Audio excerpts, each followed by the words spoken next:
Ok, modifica per quanto riguarda i sensori fatta. Adesso passiamo ad installare il Fuel Cut Defender.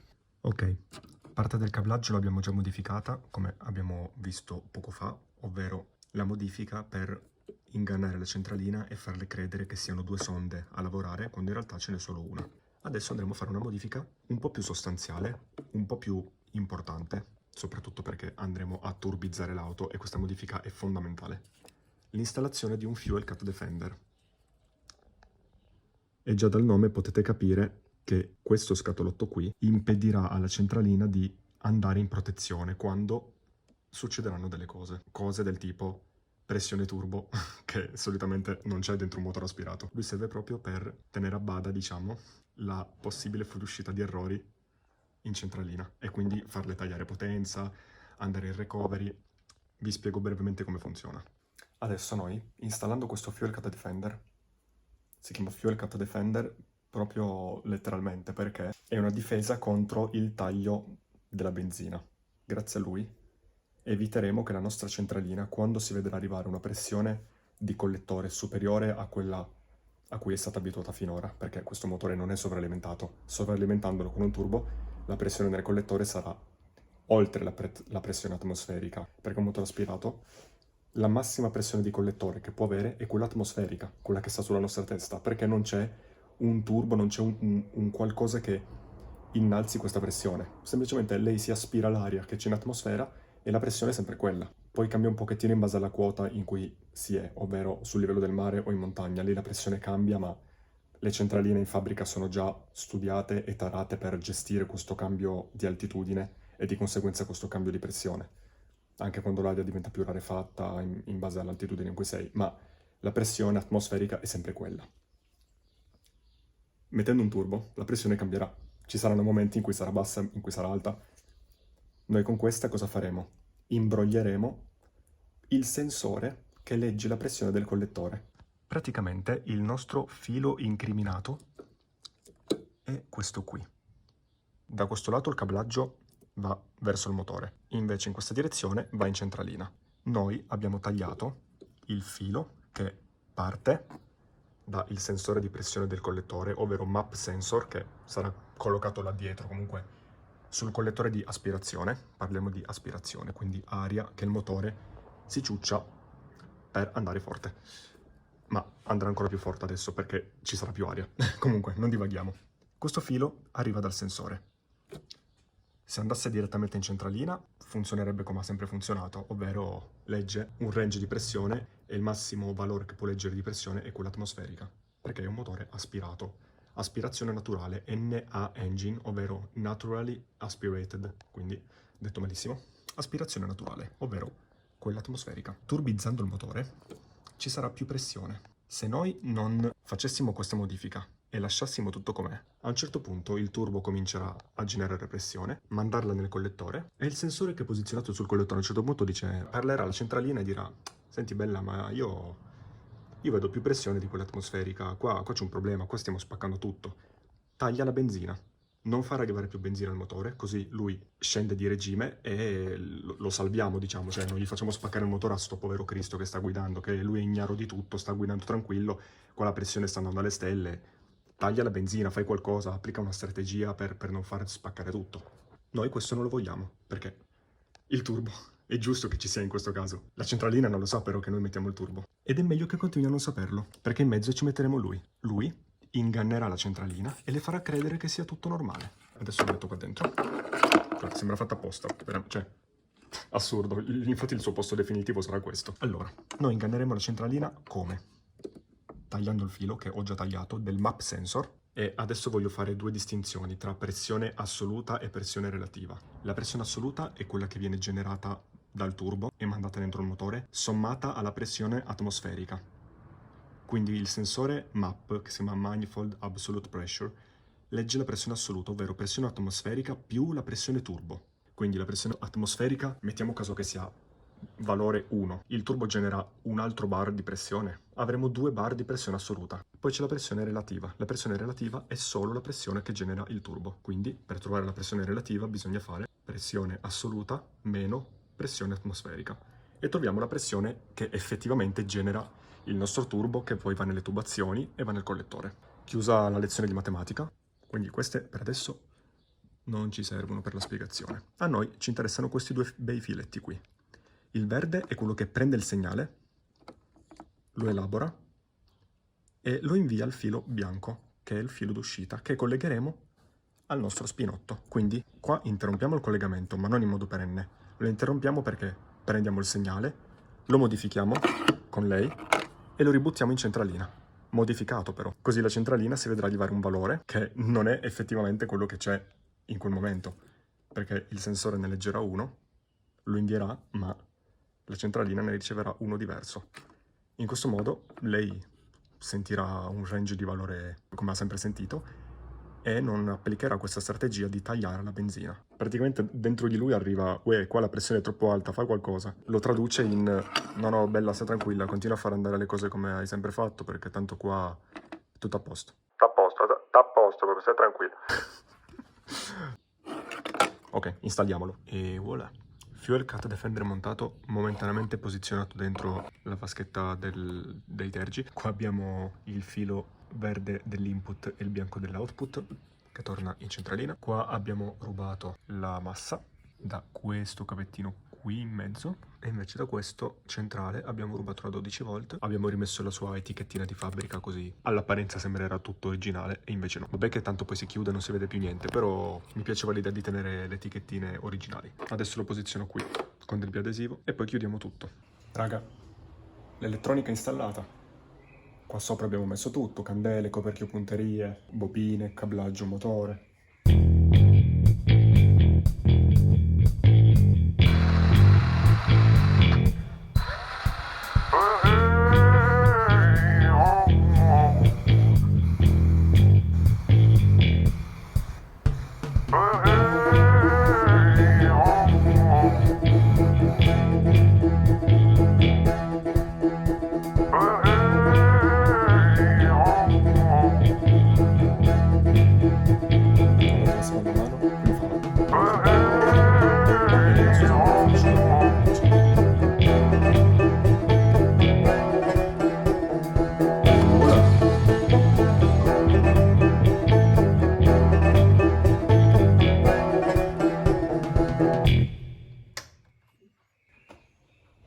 La coppa sotto l'abbiamo messa, le abbiamo fatto la modifica per il tubo di ritorno del turbo.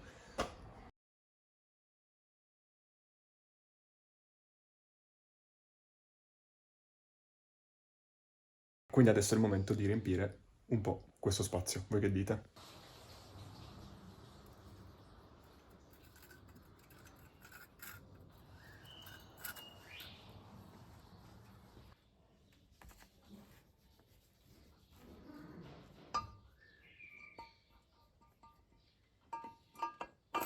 Ok, che figata!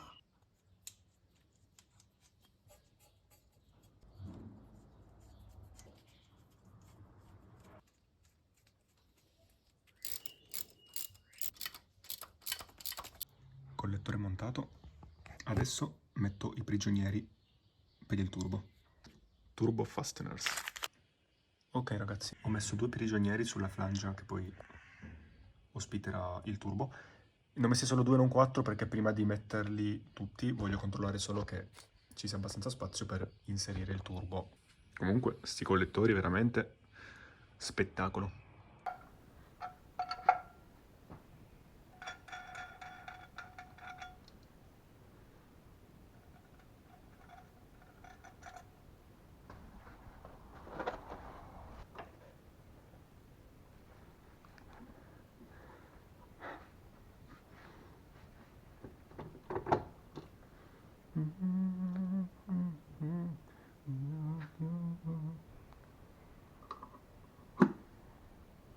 Ok ragazzi, ho montato il turbo per vedere un attimino gli ingombri e ho notato praticamente che l'attuatore della wastegate andava a toccare sui tubi dei freni. Ho detto, mica vuoi vedere che devo spostare i tubi dei freni? Invece no, poi mi sono ricordato che le chiocciole della parte fredda sono fatte per essere ruotate, nel caso. Quindi l'ho fatta ruotare e voilà, adesso il turbo entra che è una meraviglia. Quindi come ingombri ci siamo. E adesso la lascio abbastanza mobile perché quando metteremo il tubo dell'intercooler voglio assicurarmi che le due estremità del turbo e del tubo combaciano. Adesso avvito il turbo e poi riprendiamo da dove ci eravamo fermati l'altra volta, ovvero...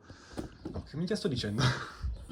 Allora, quindi niente, adesso monto il turbo e una volta che sarà in posizione cominceremo a occuparci delle linee della lubrificazione.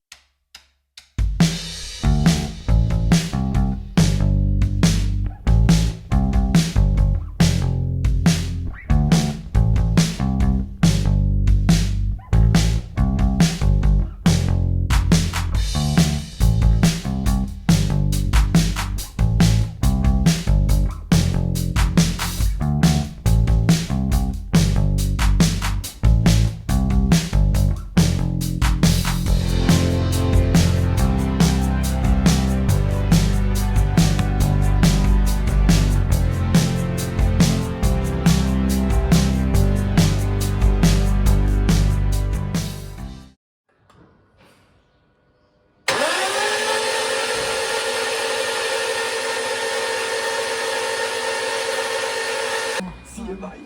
Funziona, sì! Grazie. Cioè, ma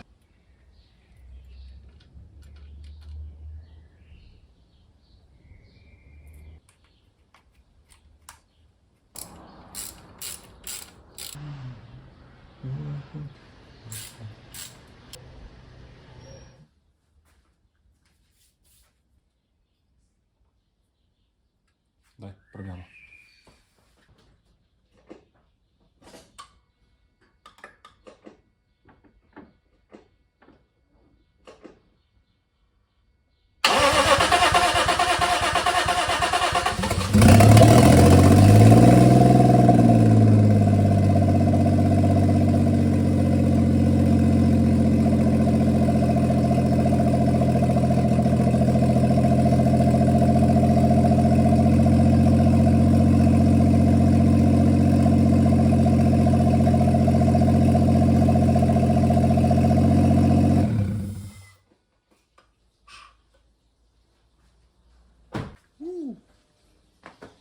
Madonna che puzza, oddio.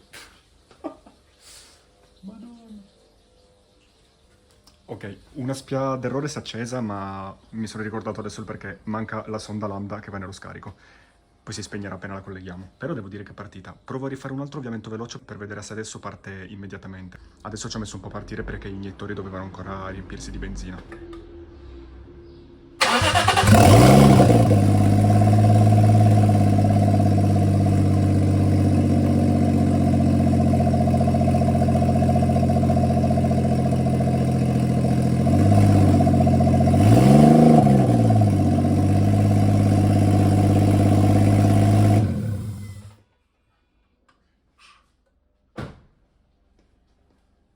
A posto. Ora che abbiamo appurato che la macchina si mette in moto, sono molto più tranquillo e adesso davvero è arrivato il momento di montare l'intercooler, tutti i tubi, eccetera. Quindi smontiamo il paraurti.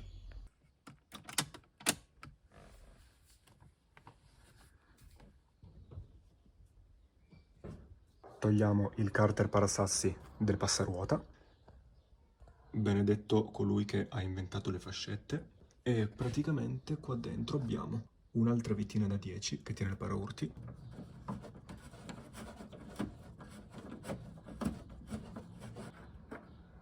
Poi togliamo questa qua centrale, oltre che queste due laterali. Adesso procedo a svitare anche la vite che c'è qua sotto, da questo lato. Già che ci siamo, scolleghiamo anche i fendinebbia.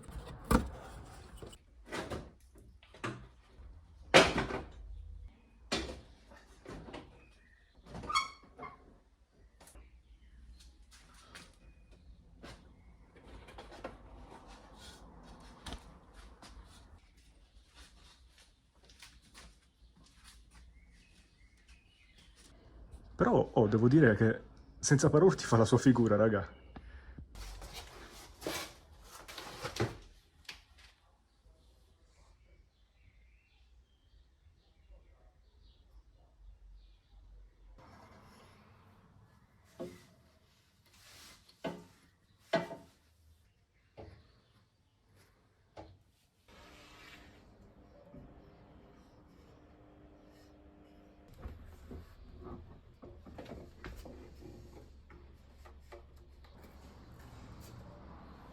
Alla fine, per tenere su l'intercooler ho usato sempre il carrellino della Beta, che viene usato per tutto meno che per il suo scopo, ovvero andare sotto la macchina.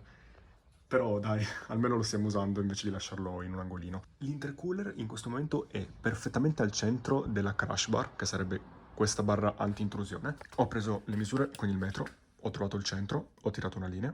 Come vedete, queste staffettine che forniscono non hanno dei fori rotondi ma hanno delle asole, per cui sono aggiustabili. Però ho voluto posizionarla perfettamente al centro, anche da questo lato, perché odio le cose asimmetriche. L'avrete già notato da come ho voluto far passare questo tubo in modo quasi parallelo a questo condotto. Anche questo qui l'ho voluto mettere esattamente perpendicolare rispetto al turbo. Sì, sono un po' fissato con queste cose, con la simmetria, eccetera. Per cui l'intercooler non doveva essere da meno.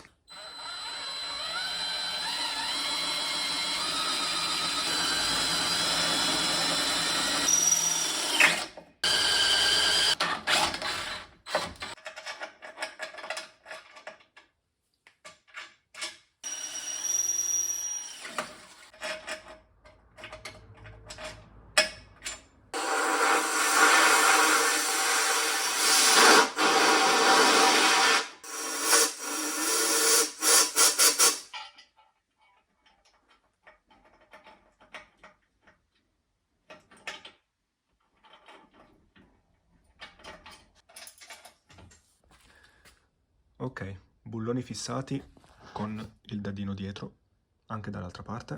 E devo dire che l'intercooler è abbastanza stabile. Nel caso poi gli farò una staffettina qua sotto, che parte qui dal centro o anche qua, due laterali. Per adesso lo teniamo così, anche perché come altezza da terra siamo perfetti. Vedete lì c'è la slitta centrale con la barra antirollio e lui è comunque più alto rispetto al punto più basso dell'auto. E questo è importante perché non vorrei che al primo dosso mi si stacchi tutto. Adesso il difficile diventerà far combaciare sti tubetti qua.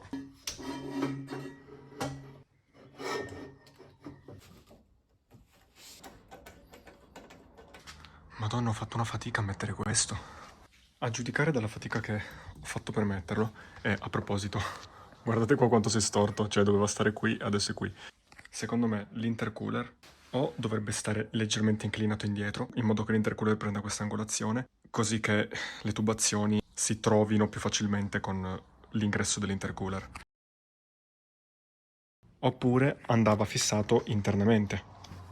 Le staffette invece di metterle all'esterno avrei dovuto metterle dentro. Però io avevo provato prima di bucare qui a appoggiarlo all'interno e l'intercooler andava a toccare i tubi dell'aria condizionata, quelli lì che passano, quei due. Quindi boh, io per adesso lo lascio così. Ho abitato veramente tanto, non si tolgono. Questa qui è venuta bene in realtà, molto bene. Solo questa qui che è un po' forzata.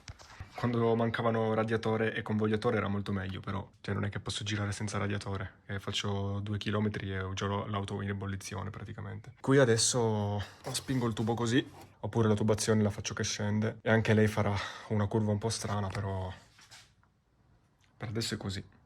Tubazione fissata. Adesso rimontiamo il paraurti e spero che intercooler e tubazioni non andranno a toccare qualcosa, tipo fendinebbia o la griglia anteriore. Speriamo in bene.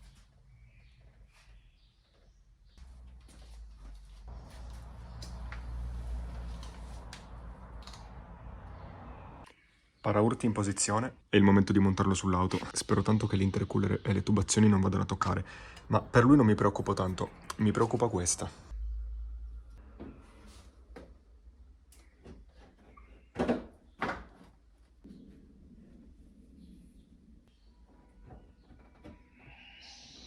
Ok ragazzi, paraurti montato, però non vi nascondo che ci sono dei piccoli problemi. Come immaginavo, l'intercooler andrebbe montato un po' più verso l'alto e un po' più indietro. E i primi sospetti ho cominciato ad averli quando questa tubazione non riusciva a raggiungere l'imboccatura. Come vedete adesso l'intercooler l'ho spinto indietro, quindi ho piegato quelle staffettine a L che hanno fornito, l'ho piegata indietro. Non è più dritto, ma è leggermente inclinato che punta verso il basso. Primo problema quindi, la tubazione va a toccare qua dietro, lì invece un po' meglio. Però proprio per questo problema, qua le linee del faro non combaciano, nemmeno qui. Qua ho fatto una fatica bestia a tirarlo verso di me e avvitare la vite che sta qui. Raga, una fatica, non vi dico. E una volta agganciato lì, ho fatto fatica a tirare questo lato, perché c'era quel lato lì che tirava tutto verso di sé. E anche qui la linea non combacia, neanche qui. Qua ho già avvitato la vite dentro. Lo sistemerò dopo il raduno che c'è a Modena questo weekend.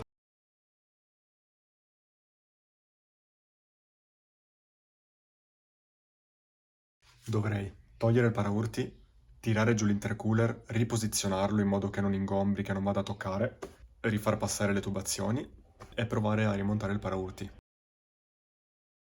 Ragazzi, sono ottimista perché mi sembra che stia andando tutto nel verso giusto. Guardate qui, che praticamente è ancora sganciato l'intercooler. Qui invece l'ho agganciato mettendo la staffettina dietro. Guardate come sta bello indietro adesso. Molto più indietro rispetto alla barra anti-intrusione, perché prima arrivava a filo, anzi prima lo superava pure. Quindi adesso l'intercooler, oltre che essere più indietro, è anche più alto. Un'altra cosa, la tubazione adesso fa un giro molto più morbido. Prima era tutta storta.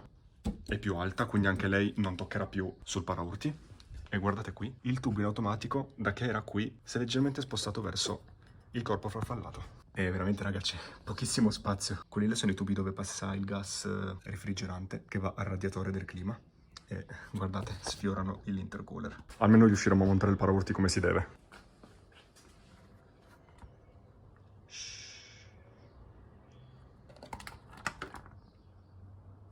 No, devi andare lì. Vai, dai. Lì. Lì, dai, vai. No, più giù. Brava. No, ma non a terra.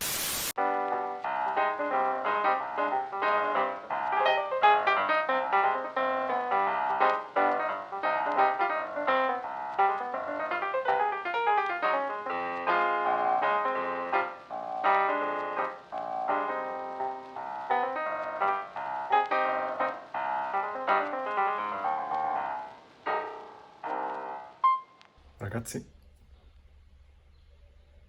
ho recuperato il downpipe. E non solo, vi faccio vedere. A parte lui e la sua guarnizione, sono andato a saccheggiare un pochettino l'altro garage e ho recuperato questo, che è un po' bruciacchiato perché è già stato usato.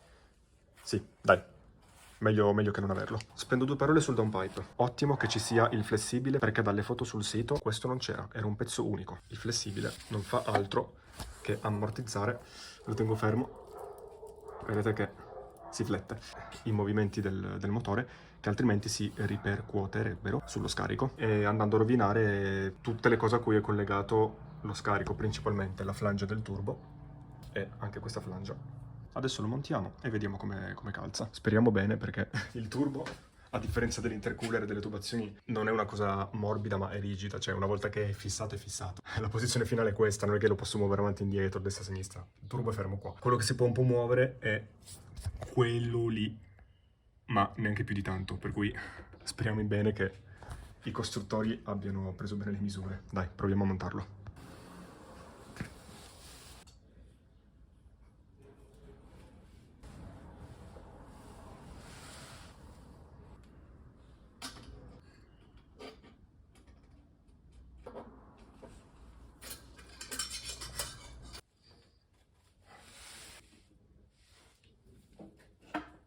Sembra combaciare tutto.